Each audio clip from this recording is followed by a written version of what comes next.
Hello friends, आता आपण बघूया लग्नानंतर होईलच प्रेम याचा 25 ऑगस्टचा एपिसोड रिव्ह्यू. मागच्या एपिसोडमध्ये आपण असं बघितलं की हे चौघही जण पुरावा शोधण्याच्या मागे लागतात. नंदिनीच्या विरोधात कसे पुरावा गोळा करायचे यांची चर्चा होत असते. तेव्हा काव्य बोलते, अरे अरे कसा शोधायचा हा लीड. कितीही चर्चा केली तरी काहीही लीड भेटत नाही आहे. तेव्हा पार्थ बोलतो, असं वाटतं सगळे रस्तेच बंद झाले. तेव्हा जीवाला काहीतरी आठवतं. तेव्हा काव्य बोलते की हो ना, परत परत फिरून फिरून तिथेच अडकली आपली गाडी. तेव्हा जीवाला पुन्हा आठवतं आणि तो बोलतो गाडी. तेव्हा जीवा बोलतो गाडी, रस्ता, सापडला लीड. तेव्हा नंदिनी बोलते की काय बोलतायत जीवा तुम्ही. तेव्हा जीवा बोलतो, तुला आठवतं का, तुला दीपक जेव्हा लग्नातून घेऊन गेला तेव्हा माझा दीपकच्या गाडीसोबत ॲक्सिडेंट झाला असता. तेव्हा त्याच्या गाडीचा ड्रायव्हर खाली उतरला होता. तेव्हा नंदिनीला आठवतं की त्यांचा ड्रायव्हर खाली उतरतो तेव्हाचं सिच्युएशन आठवते. तेव्हा नंदिनी बोलते हो. तेव्हा जीवा बोलतो तोच लीड आहे, आता हा साथीदारच आपल्या कामी येऊ शकतो, पण आता हा सापडणार कुठे. तेव्हा नंदिनी बोलते मला समजलं आहे त्याच्यापर्यंत कसं पोहोचायचं ते. तेव्हा सगळे विचारतात कसं. तेव्हा नंदिनी बोलते दीपकच्या मदतीने. तेव्हा जीवा बोलतो काय, अगं काय बोलतेस तू, ज्या माणसाने तुला चक्रव्यूहमध्ये अडकली आणि त्याच माणसाची आपण मदत घ्यायची. तेव्हा नंदिनी बोलते अहो पण तुम्ही ऐका तरी. पार्थ बोलतो नंदिनी त्या दीपकची मदत नको. तेव्हा काव्याही बोलते नाही तर काय. तेव्हा काव्य बोलते नाही नाही नंदिनी ताई, तू दीपक नको, अगं तो मूर्ख बनवून गेला आहे तुला. तेव्हा नंदिनी बोलते आता आपण त्याला मूर्ख बनवूयात. तेव्हा नंदिनी बोलते दीपकच आपल्याला त्याच्या साथीदारपर्यंत घेऊन जाईल, ऐका ना जीवा माझं प्लीज. तेव्हा जीवा बोलतो कसं. तेव्हा नंदिनी बोलते सांगते. तेव्हा नंदिनी प्लॅन एक्सप्लेन करते त्यांना. तेव्हा काव्य बोलते कसलं डोकं चालवलंस ग, एक नंबर प्लॅन आहे. तेव्हा जीवाही बोलतो एक्झॅक्टली. तेव्हा जीवा बोलतो हा खूप छान प्लॅन आहे, आता वेळ नको वाया घालवायला. तेव्हा पार्थही बोलतो हो आपण पटकन हा प्लॅन करूया. तेवढ्यात दरवाजा वाजवतो. पार्थ दरवाजा उघडतो तेव्हा आशाताई असतात. तेव्हा जीवा बोलतो आशाताई तुम्ही नंतर करतात का कामं, थोड्या वेळाने येतात का. तेव्हा नंदिनी बोलते नाही, आपल्यामुळे कशाला त्यांची कामं खोळंबायला हवीत, त्यांना करू द्या त्यांची कामं. तेव्हा काव्य बोलते नाही मग आपण एक काम करू, तुम्ही करा तुमची कामं, आपण आमच्या रूममध्ये जाऊन बोलूयात ना. तेव्हा ते सगळे पार्थ आणि काव्याच्या रूममध्ये खाली जायला निघतात आणि हे ते खाली जात असतात त्यांना मंजू बघते. तेव्हा काव्या पटकन मध्ये जाऊन दरवाजा लावते. तेव्हा मंजू बोलते हे चौघं एकत्र काय करतायत, नक्कीच वसुताईला सांगितलं पाहिजे. इकडे वसू आणि रम्या डिस्कशन करत असतात. तेवढ्यात मंजू तिथे येते, पटकन दरवाजा लावते आणि बोलते की ताई पुरावा मिळू शकत नाही अशा भ्रमात राहू नको तू, हा भ्रमाचा भोपळा ते कधीही तोडू शकतात. तेव्हा वसू बोलते काय बोलते मंजू. तेव्हा मंजू बोलते खरं ते सांगते ताई, तुम्ही दोघी इथे बसून डावपेच खेळत बसणार, मी बाहेर काय चाललंय ना ते आता बघून आली. तेव्हा रम्या विचारते काय. तेव्हा मंजू बोलते मी पार्थ, जीवा, काव्या आणि नंदिनीला एकत्र बघितलंय, त्यांचं काहीतरी सुरू आहे, ते नक्कीच तुझ्या विरोधात शक्कल लढवत आहे. तेव्हा वसू बोलते असं काही आता असेल ना तर ते लवकर हाणून पाडलं पाहिजे, ही वसुंधरा त्यांच्यापेक्षा 4 पावलं पुढे असेल, हे चौघजणं काहीतरी करताय ना, आता नक्कीच बघा मी काय करते ते. इकडे चौघं बसतात. तेव्हा पार्थ बोलतो चल जीवा प्लॅनला सुरू करूयात. तेव्हा नंदिनी बोलते 1 मिनिट, तुम्ही त्याच्याशी शांत याच्याने बोलणार आहात, तो कितीही ट्रिगर करत असाल ना तर तुम्ही तुमच्यावरचा ताबा सुटू देऊ नका. तेव्हा नंदिनी जीवाकडे फोन देते. जीवा फोन लावतो. तेव्हा इकडे दीपक बोलतो की नंदिनी. तेव्हा दीपक फोन उचलतो आणि बोलतो ए नंदू डार्लिंग, तुझ्याकडे हा माझा नवीन नंबर कसा आला गं.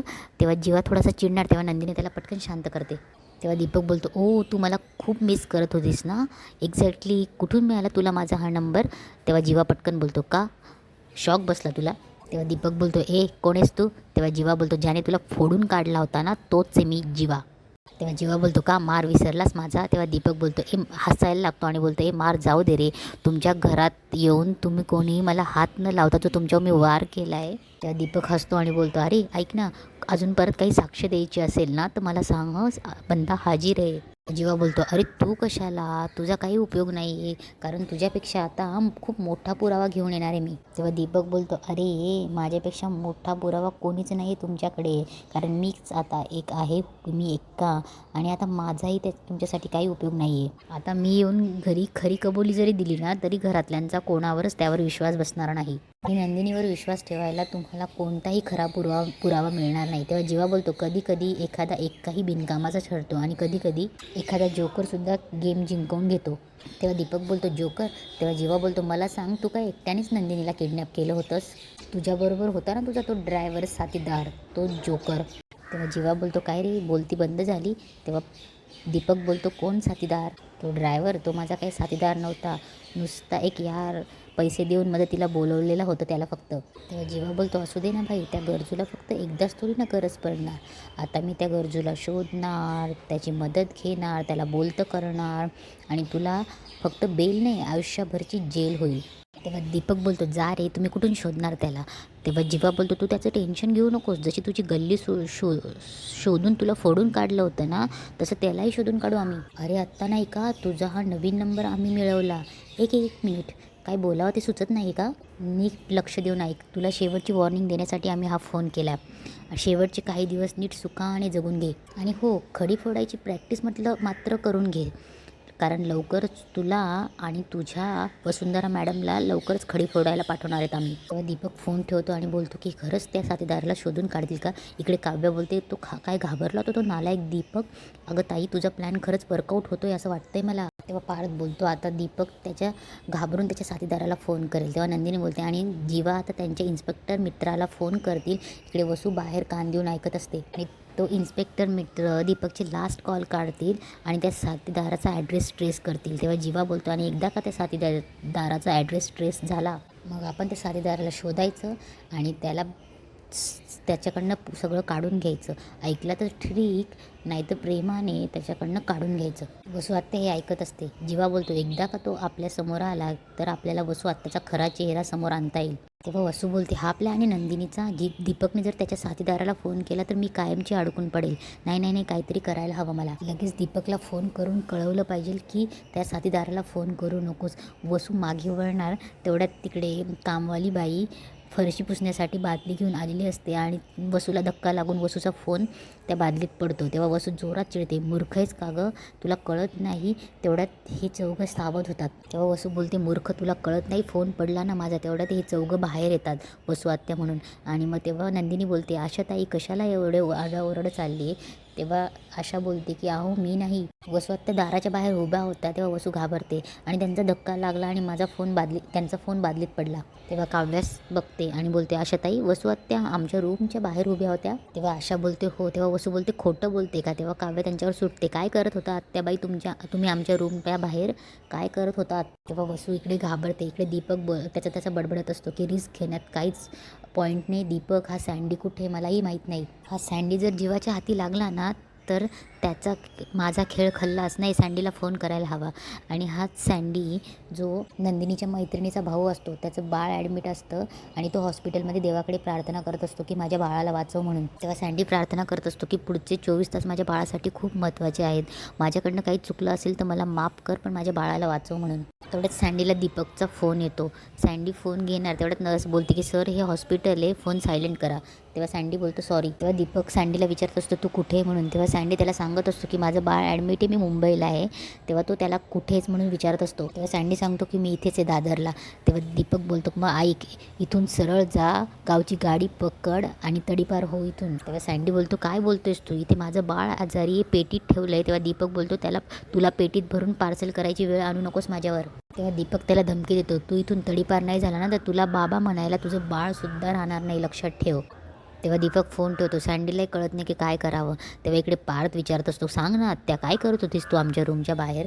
तेव्हा वसू बोलते की अरे माझा फोन खराब झाला आहे, तो सुरू होऊ दे मग बोलते तुमच्याशी. तेव्हा काव्या बोलते तुमच्या सोयीने बोलायला आम्ही काही रिकामे नाही बसलो आहेत. ती त्यांच्याकडनं फोन घेते आणि बोलते आशाताई हा फोन तांदळात ठेवा, ठीक होईल. तेव्हा काव्या बोलते नका चिंता करू फोनची, आधी आमच्या प्रश्नाची उत्तरं द्या, काय करत होता तुम्ही आमच्या रूमच्या बाहेर. तेव्हा वसू बोलते तू कोण होते मला विचारणारी, माझं घर आहे, मी कुठेही फिरेल. तेव्हा काव्या बोलते अच्छा तुमचं घर आहे, मग स्वतःच्या घरात खेळ खेळताना लाज नाही वाटली तुम्हाला. तेव्हा वसू बोलते माझी लाज काढतेस. तेव्हा काव्या बोलते काढणार. तेव्हा नंदिनी बोलते बास कशाला बोलतेस काव्या काही पण, आणि आत्या तुम्ही पण शांत बसा. तेव्हा वसू बोलते अगं ही बघ ना. तेव्हा पार्थ बोलतो आत्या अगं काय करतेस तू. तेव्हा वसू बोलते तुझ्या बायकोला समजव आधी, मांजरीसारखी अंगावर येते. तेव्हा काव्या बोलते तुम्ही कशाला काळ्या मांजरीसारखी घुसत असतात आमच्या रूमच्या बाहेर. तेव्हा वसू बोलते मी तुला शेवटचं सांगते, नाच सोड माझा. तेव्हा काव्याही बोलते चिडणार. तेव्हा नंदिनी बोलते की तुम्ही शांत बसा आता. तेवढ्यात नंदिनी बोलते जीवा पार्थ ते महत्त्वाचं काम करत होतात, करून घ्या ना प्लीज. तेव्हा पार्थ आणि जीवा रूममध्ये जातात आणि रूम बंद करतात.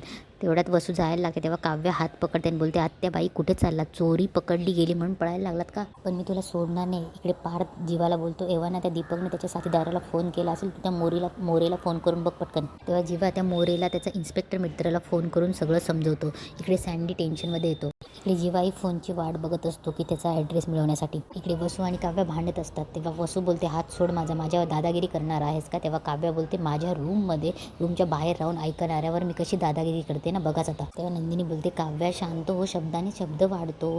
तेव्हा वसू बोलते, हिला काय येतं? तेव्हा काव्या बोलते, तुम्हाला काय येतं मग? दुसऱ्यांची लग्न मोडणं, दुसऱ्यांच्या लग्नात त्यांना किडनॅप करणं, आणखी काय करतात तुम्ही? खून, खंडणी, काय काय करतात? तेव्हा वसू चिडते, काव्या गप्प बस. तेव्हा नंदिनी त्या दोघींना शांत करते. इकडे सँडी टेन्शनमध्येच असतो. तेव्हा सँडी मोबाईलमध्ये सिम काढतो आणि बोलतो, सिमच तोडून फेकतो, म्हणजे हा दीपक माझ्यापर्यंत पोहोचणारच नाही. तेव्हा जीवाला फोन येतो. जीवा घाईघाईत फोन उचलतो आणि बोलतो, सापडला त्या साथीदाराचं लोकेशन. तेव्हा तिकडनं काहीतरी बोलतो. तेव्हा जीवा बोलतो, ओके, आणि फोन ठेवतो. तेव्हा जीवा चिडतो, शीट, याला काय अर्थ आहे? तेव्हा पार्थ बोलतो, अरे झालं काय ते तरी सांगशील. तेव्हा जीवा बोलतो, त्या साथीदाराचा फोन अचानक डिस्कनेक्ट झाला. तेव्हा पार्थ बोलतो, डिस्कनेक्ट झाला म्हणजे काय? मोरे काय बोलला? तेव्हा जीवा बोलतो, मोरे तेच बोलत होता, 80% काम झालं होतं, पण याचा अर्थ असा आहे की त्याने फोन एक तर कार्ड तोडलं असेल किंवा फोन डिस्ट्रॉय केला असेल. काही कळलं तर कळवतो म्हणे. तेव्हा जीवा बोलतो, अरे यार, शेवटचा होप होता हा साथीदार, आता नंदिनी निर्दोषी हे कसं कळणार आहे? इकडे काव्य आणि वसूचे भांडण चालूच असतं. तेव्हा पार्थ बोलतो, यांचं सुरूच आहे अजून, ते दोघं पुन्हा बाहेर जातात. तेव्हा जीवा बोलतो, अरे बस करा, काय चाललंय? तेव्हा वसू बोलते, अरे हिला समजव ना, भांडतीये सतत, आणि निघून जाते वसू. तेव्हा नंदिनी जीवाला विचारते, झालं का बोलणं? तेव्हा जीवा बोलतो, त्याच्या साथीदाराने त्याचा फोन डिस्ट्रॉय केला आहे, शेवटची संधी होती, तीही गेली. हे वसू ऐकते आणि बोलते, चला, देवाने माझी साथ दिली, आता त्या साथीदाराचं सिम तुटले म्हटल्यावर तो सापडणारच नाही. आणि इथेच आजचा एपिसोड संपतो.